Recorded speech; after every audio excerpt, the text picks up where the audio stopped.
This is Theater Talk. I'm Susan Haskins. Our guest is the toast of Broadway, and we are so honored to have her here. Here to introduce her, my co-host, Michael Riedel of the New York Post.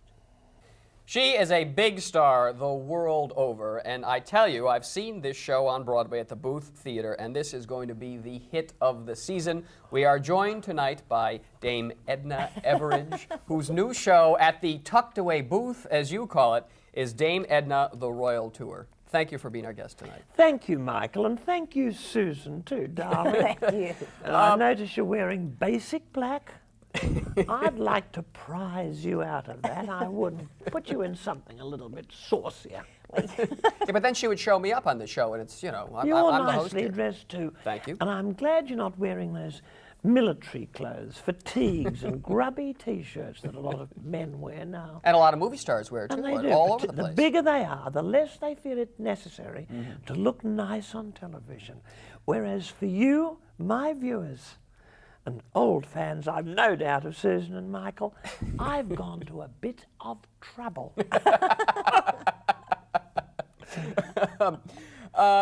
This is your Broadway debut, but you were here in New York with your show many years ago at Theater 4, if I'm not mistaken. Many years ago, Michael. And I dare say it was not a hit. No. That show was a flop. It was a turkey. Isn't that almost impossible to believe? Possible to believe, yes. Now, I'll tell you why. In my view, I was a little bit ahead of my time. I think so. I think so. I have a great fondness for the Big Apple, or the Little Apple as I call it, because it's shrinking fast. But I came here in the late 70s on the suggestion of a British producer, and they put me on in a very tucked away little place, right miles away from anywhere. I'm not blaming that. I don't blame the theatre. If the show's But good, the audience will find it. The show was, well, it was me. It was me, a little less mature, a little less assured than I am today. And I don't think it quite hit the spot. I got some nice reviews, but they appeared after I'd closed. And I'm laughing about it now. And I waited. You know, there were a couple of not very kind things said. You bury the past. And I've waited until now, just checking up from time to time to see if those critics were still alive. And fortunately, they've died. That's right. Alexander Wolcott is no longer My with sympathies to their family, by the way. And here I am back. But you see, thanks to television and some shows I did, some seminal and pivotal shows, my name has got to be known. There's a groundswell of interest in me. And luckily, I'm at the height of my powers, Michael and Susan. You're a square on the Hollywood Squares. I mean, it doesn't get any bigger than that. Well, I hope it does. All due respect to Hollywood Squares. Being in a little cubby hole without even being able to touch Whoopi, or Whoopie as I call her, and notice how she dresses. Oh, She's such a lovely woman, and she wears these horrible things. It's a pity, I think. Is she nice to the her fellow squares? I mean, it's really her show. She's the center one. It is her show, and I think she has a very small financial interest in it, as I do in my present show. But she's very charming, very nice to meet, and she's written a raunchy autobiography. I don't know if you've read it. No. Neither have I. But she has. You're really an inspirational speaker. Well, I speak from the heart. I think these days too few people do. There's a lot of insincerity, even in the theatre, Susan. I was talking to your mother, Nancy, the other day. She rings me quite often. She's proud of you, very proud of you. And she says, "How do you think Susan's going?" And I said, "This girl," I said, "has a lovely way with people because, of course, you're fond of living creatures. Look at little Inky. Look at that other little pussy of yours, Griswold. You look after those animals, And again, you have a broad outlook. You, Michael. Yes, I do. I mean, you have your vacation. You don't just go to Long Island, to a horrible dump like Montauk, where I suffered last weekend. You go to Tuscany. You learn to drive. You rent a beautiful villa. You steep yourself in European culture. And it comes across. It comes across. This is frightening. We're scared. Don't be scared.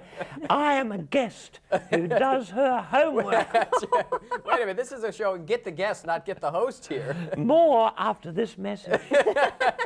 Now let's talk about your show. What is it exactly that you're doing at the Booth Theater? Is What this I performance do- art? I've often thought of this performance art. I suppose it is, Michael. I've often thought how to describe it. Sometimes I find myself sitting at a fashionable dinner party with little Nan Kempner on my left and Blaine Trump on my right. And they say, what exactly do you do? They think I'm a sort of royalty of some kind, which I'm not. I'm an Australian housewife. So I say that to them. I said, I'm an Australian housewife, and I just share my experience, hope, and strength with my public. I stand on the stage and I kind of free associate. I look at the audience and I have a genuine curiosity about people, as you do, Susan. Nancy tells me. And I want to know about them. When Hillary Clinton called her tour the listening tour, she copied me because, of course, not many people know that she rings me for advice. I said to her, look, You and Eleanor Roosevelt. if you want to get the right number of votes, discover a few Jewish ancestors, I said to her. And she did. She did. And I call this the listening show because I listen. I don't listen much, but I do listen. And I give to people. I don't just give my advice to the audience. I sing, I dance, I wear lovely frocks, and I throw gladioli at them, sometimes very forcefully. Well, listen, I have to ask you a little subtext about your show. There's an element of sadism in this show. What? Sadism? Yeah, you seem to get a kick out of other people's misfortunes. I think No. you even have a line in the play about that. Oh, I say that, but you but know, with a twinkle in your eye. you must look for the subtext, you see. It's good-natured what I do, and I call it tough love, Susan. People go home and their little families are all awake. Families of people at my show don't go to bed until they come home. And they say, what was it like? What was it like at the tucked-away Booth Theatre? And they say, well, Edna gave us tough love. Tough. It's the best kind, Michael. I'm a bit parental. I haven't brought 3 children into the world for nothing. I have grandchildren too, amazing as it seems, and yet I have no stretch marks, none. But you bring people up and you terrify them on this. In this I show. may terrify Their them. knees are knocking. No, but this is, what time is this show going out? What is the time now? My watch is on Australian time. When is this now? It'll be midnight. It's midnight now. This is a late night show. Well, I can say these words. Yes, you can say these words. Yes. My show is cathartic. It is. You've never heard that word on television. It's cathartic. It has a transforming effect on people. And in order to make this breakthrough, I have to sometimes use brutality. I have to be cruel to be kind. And people have thanked me. When those women come from the audience, they fall into my arms. I feel their fingers digging into me. I feel their breath, their hearts beating. But afterwards, they're liberated. They go back to their loved ones and they say, we've had a transcendental experience. We're going to go out and be mean to everybody. I'm going to use another word now. Uh-oh. Epiphany. It's epiphanous. And let's wait now. We'll have a little commercial break while they go and look that up in the dictionary. E-P-I-P-H-A-N-Y. I want to ask you, you are a sort of force against the political correctness that has really descended on this country. It's strangled We things. can't make fun of anything. You can't even tell the truth about anything anymore, Michael. I'm a tolerant woman. Just look around my audiences. I mean, look at the people who come. If I were an intolerant woman, I'd have no time for most of them. But I have a lovely mixed crowd, beautiful, all shapes, all sizes, all creeds, all colours, all ages. And I'm lovely to them all. And yet I have to tell the truth, you know. If there's a woman wearing a horrible frock, I'm afraid I have to tell her. I do. It helps her. Women have written to me and said, "You helped me, Edna. My marriage has been saved." Things like this, the letters I get. I don't do my show for the money. I think one of the reasons people adore me, and I can say that and not seem conceited, that's a lovely knack I've got. But people adore me because I'm obviously not in need of the money. I'm not begging. Most shows you see, Michael, you can't obviously answer this in a straightforward way, but I'll answer for you. You see these shows in the Broadway, and they're pleading with you to like them, aren't they? They're begging to be loved. They want money, applause. I don't. I have squillions. I'm an amazingly wealthy woman, and it all goes to the prostate. I've founded a worldwide organization called Friends of the Prostate, and it's something I'm very, very proud of. It's prostate awareness. Women have prostates. That's not generally known. They have very little use. They're like the appendix. They're vestigial. But I've started something called the World Prostate Olympics.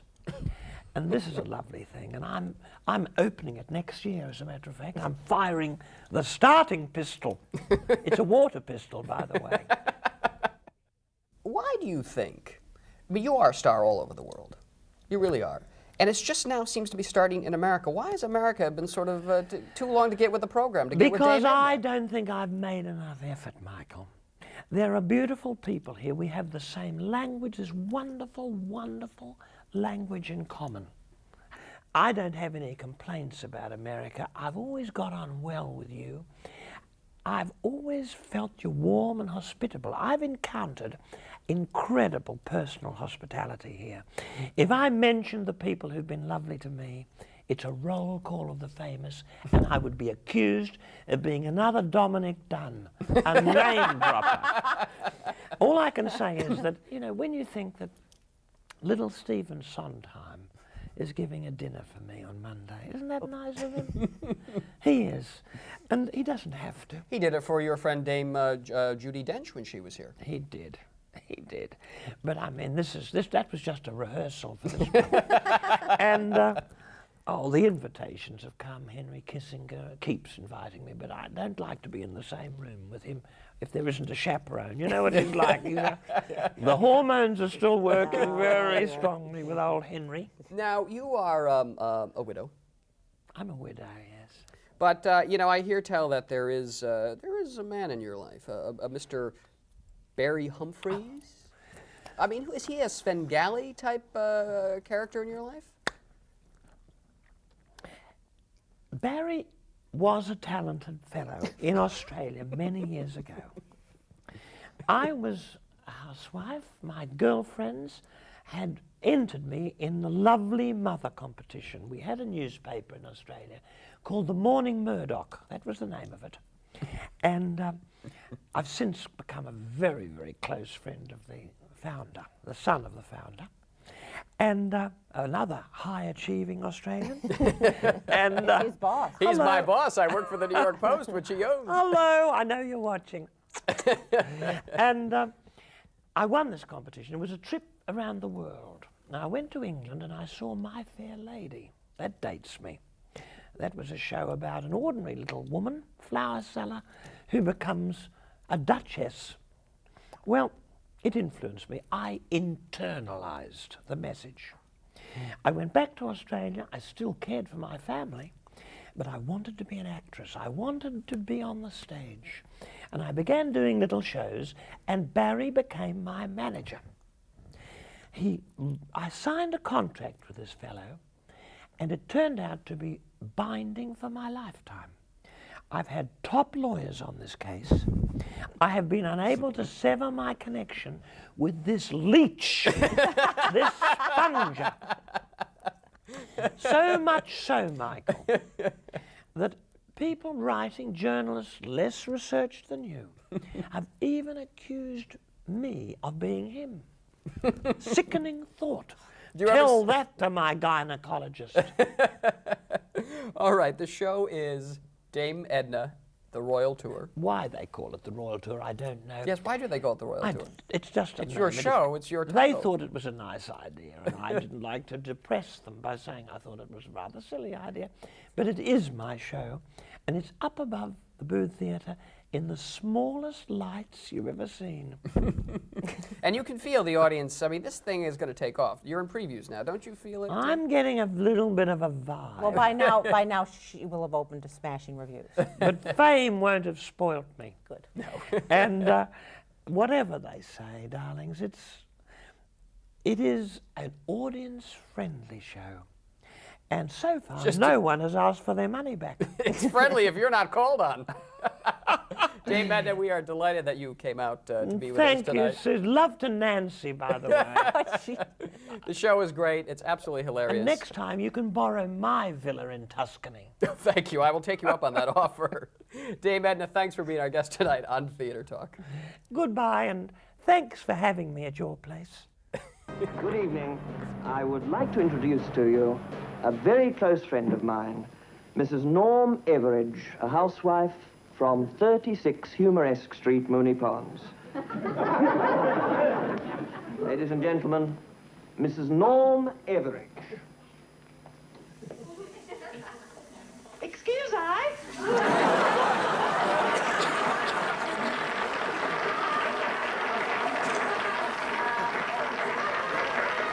Many people ask me my secret of success. Is it in the way I speak? Or the lovely way I dress? Is it poise or personality? What elusive little facet? Let me help you put your finger on my single greatest asset. It's my niceness. I pride myself on my niceness.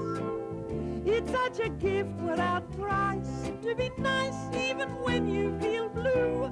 'Cause I really care, and I've come here to share my wonderful